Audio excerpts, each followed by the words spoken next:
বিগত কয়েক বছর ধরেই কিন্তু কল্যাণী আইটিআই দুর্গাপুজোর জন্য বিশাল ফেমাস হয়ে উঠেছে। তাই দুর্গাপুজো আসলেই দূর দূরান্ত থেকে লোক এই আইটিআই মোড়ে এসে ভিড় করে। প্রত্যেকবার আমিও ভাবি যে কল্যাণীর আইটিআই মোড়ে ঠাকুরটা দেখতে যাব, বাট কোনো কারণে যাওয়া হয় না। কিন্তু এবছর আর দেরি করিনি, তৃতীয়ার দিনই বেরিয়ে পড়লাম। কোনো প্ল্যান ছাড়াই আমি আর বাবা সাইকেল চালিয়ে ঈশ্বরগুপ্ত সেতু ক্রস করে আইটিআই মোড়ে পৌঁছেছিলাম। আর বিশ্বাস করবে না, আমি জাস্ট লাইনে দাঁড়িয়ে আমি জানতাম ভিড় হবে, বাট এতটা ভিড় হবে আমি বুঝতে পারিনি।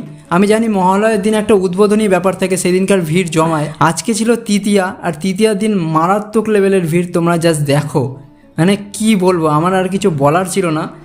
মানে প্যান্ডেল থেকে 600 মিটার দূর অবধি গিজ গিজ গিজ গিজ করছে লোক, আর প্যান্ডেলের ভিতরে তো আছেই। তো এনিবে চলো এবার আমরা টুকটুক করে প্যান্ডেলের দিকে এগোচ্ছি। মোটামুটি একটা ক্যাজুয়াল ড্রেসেই চলে গেছিলাম। আর ওই যে দেখতে পাচ্ছ ব্যাংককের অরুণ মন্দির। আমি বাবাকে জিজ্ঞাসা করে জানতে পারলাম অরুণ মানে সূর্য। বেসিক্যালি আমার মন্দিরটা সম্বন্ধে কোনো ধারণা নেই, জাস্ট যাবো তোমাদের দেখাবো। আর এটা হচ্ছে এন্ট্রান্স, দেখতে পাচ্ছ এন্ট্রান্সের কিরকম ভিড়, মানে মারাত্মক লেভেলের ভিড়। এইখানটায় ফোনটা ধরে রাখাই আমার কাছে অনেকটা চাপের হয়ে গেছিলো। আমি ভাবছিলাম ফোনটা না হাত থেকে পড়ে যায়, আর ফোন পড়ে গেলে ওখানে আর খুঁজে পাওয়া যাবে না। আমি যদি ফোন খুঁজতে যাই না, আমিও পুরো মানে পিষে যাব, এরকম অবস্থা হচ্ছিল। তো দেখতে পাচ্ছ মানে কয়েকশো ফোন উঠে গেছে খালি ভিডিও করার জন্য। আমি জাস্ট তোমাদের কোনো সময় 16:9, কোনো সময় 9:16, যেরকম পেরেছি ভিডিও তুলেছি র্যান্ডাম, তোমাদের আমি জাস্ট দেখাচ্ছি। এই যে আমরা এন্ট্রান্স দিয়ে এখন যাচ্ছি, তো দেখতে পাচ্ছ মানে ওভারভিউ এটাই। দূর থেকে দেখতে দারুণ লাগছে, লাইটের কম্বিনেশনও খুব ভালো। এবার চলো আমি একটুখানি সিনেমাটিক শটের মাধ্যমে তোমাদের দেখাই, তারপরে আবার কথা বলছি।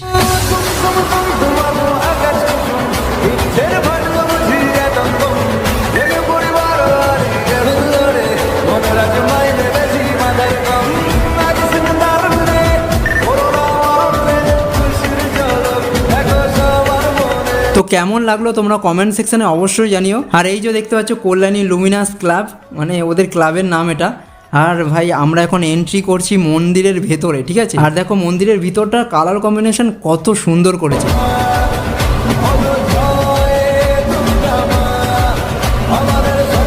আর দেখো এই মানে ওয়ালগুলোতে যে ডিজাইনগুলো করা রয়েছে, এই ডিজাইনগুলো না শামুক দিয়ে, কড়ি দিয়ে, এসব দিয়ে করেছে, মানে একটা রাজকীয় ফিল আছে ভিতরটায়। এবার চলো আস্তে আস্তে আমরা এগিয়ে যাই আরও।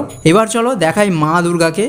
সত্যি কথা বলতে এবছরের প্রথম দুর্গা ঠাকুর এই যে আমি দেখছি, বিশ্বাস করবে না, এবছরের ফার্স্ট দুর্গা দেখছি কল্যাণী আইটিআই। ক্লিপটা ভালো করে নিতে পারিনি, জাস্ট এইখানটা না পুরো নড়িয়ে দিচ্ছে, এত মানুষ ভিডিও করছে। তো আর বিশ্বাস করবে না, একটু দূর থেকেই তোমাদের যা দেখানো দেখাতে পারছি। যখন সামনে আমরা এগিয়ে যাচ্ছি না, একদম সামনে দাঁড়াতেই দিচ্ছে না। ওখানে যে মিলিটারি আছে, তারপর সিভিক ভলেন্টিয়ার আছে না, ওরা একদম ঠেলে ঠুলে সরিয়ে দিচ্ছে, মানে দাঁড়াতেই দিচ্ছে না। তো দেখতেই পাচ্ছ মোটামুটি আমরা একটা দেখতে পারলাম ওভারভিউ। এই ছিল আমাদের এক্সপিরিয়েন্স কল্যাণী আইটিআই লুমিনাস ক্লাবের ব্যাংককের অরুণ মন্দির। তো তোমাদের কেমন লাগলো কমেন্ট সেকশনে অবশ্যই জানিও। এবার আমরা বেরিয়ে পড়লাম অন্য প্যান্ডেলের উদ্দেশ্যে। ভিডিওটা ভালো লাগলে একটা লাইক করো, আর কমেন্ট সেকশনে অবশ্যই জানিও যে তোমরা ব্যাংককের অরুণ মন্দির মানে কল্যাণী আইটিআই মোড়ের দুর্গাপুজোর এবারে থিম ব্যাংককের অরুণ মন্দির দেখতে যাচ্ছ কিনা। কমেন্ট সেকশনে অবশ্যই জানিও।